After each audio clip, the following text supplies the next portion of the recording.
So Attorney General William Barr authorized DOJ to look into voting irregularities.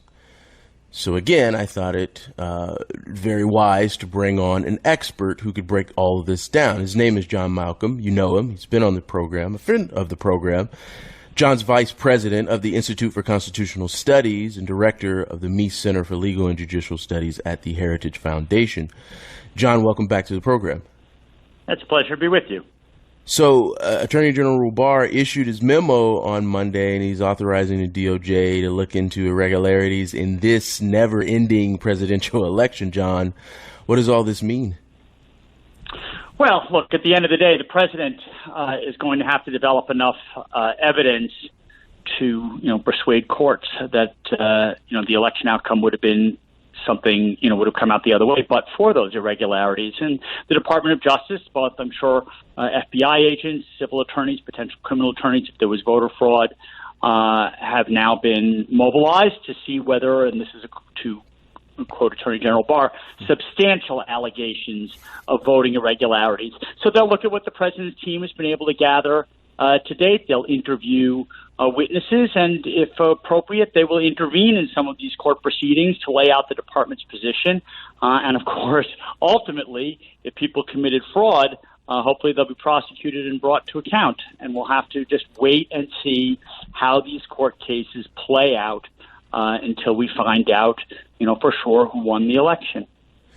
I wanted to.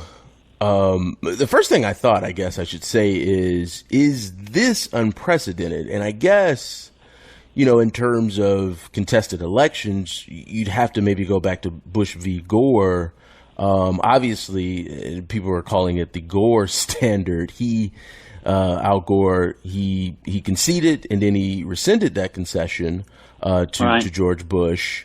But was there a DOJ presence? I mean, I know that the DOJ, through I think its Civil Rights Division, sends agents, particularly to major cities. I think, and they have, in that capacity, they sort of monitor the election, if you will. But I mean, do you know, John, if the DOJ had a role and what role they played in Bush v. Gore?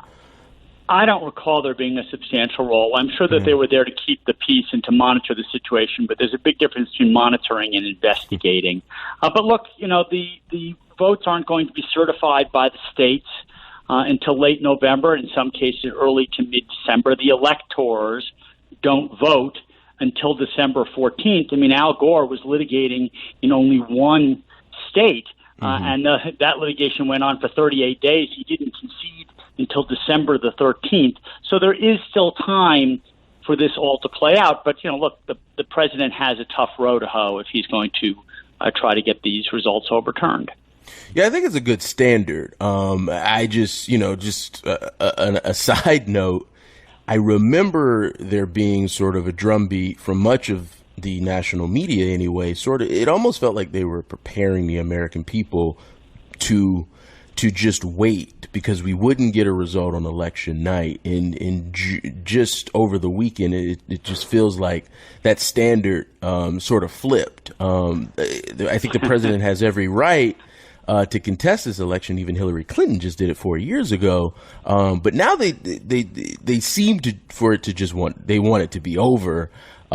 Even again, it's just they all should know that we did go through this. As you point out, it was in just Florida, but that standard flipping, I thought it was interesting. Either they went very quickly from wait and see to let's call it.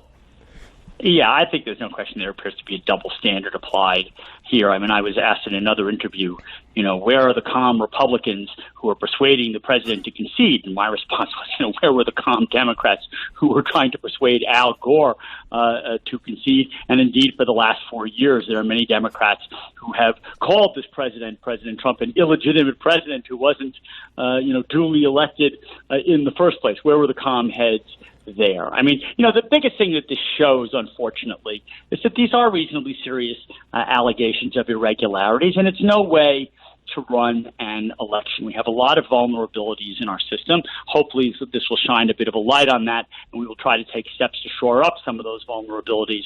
Whether the president at the end of the day is going to be able to prove that enough irregularities occurred to overturn what seemed to be the results of the election remains to be seen. But when you have all of these vulnerabilities and the systems aren't in place either to stop it or detect it after the fact, it's no wonder that proving fraud is very hard to do. Yeah, and I was just prepping for the show, and Texas Tribune, or I should say the Associated Press via Texas Tribune, I just saw it flash on my screen. I unmuted Fox News, which was also breaking the story about Attorney General Barr's memo. I found it interesting only in the sense that it sort of feels like a snowball now, because it comes on the heels of Republicans led by Texas Republican Chip Roy, and they sort of got together and issued a letter saying that, look, there are lingering questions, and the congressman signing this letter now. And then that is also on top of Republicans attorneys general who are taking legal actions, over Pennsylvania's mail-in ballots, that being led by Louisiana Attorney General Jeff Landry. He's being joined by Missouri Attorney General Eric Schmidt and Oklahoma's Attorney General Mike Hunter. And so there seems to be sort of momentum, at least on the Republican side, by members of Congress. I think Senator Graham signaled that Mitch McConnell will have him look into mail-in ballots. I think some of this is a little bit too late, but in terms of the attorneys general joining in legal action in Pennsylvania's case, which seems like it's probably the president's strongest case. Or maybe you have opinions about that. It seems like, at least for now, things are looking pretty solid. But you're absolutely right. The president's his team's gonna have to produce the goods. Yeah, look, I mean, at the end of the day, allegations are not going to. That's not evidence. So we're going to have to see what the president's team is able to pull together in court.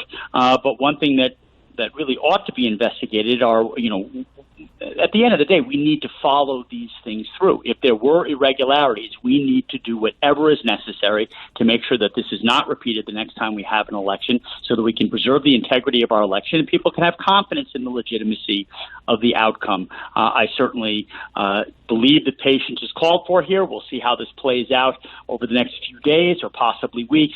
There is still time to get this done and get this done right, so that we can, as best we can, make sure that only eligible voters' votes counted and that illegal votes are cast aside.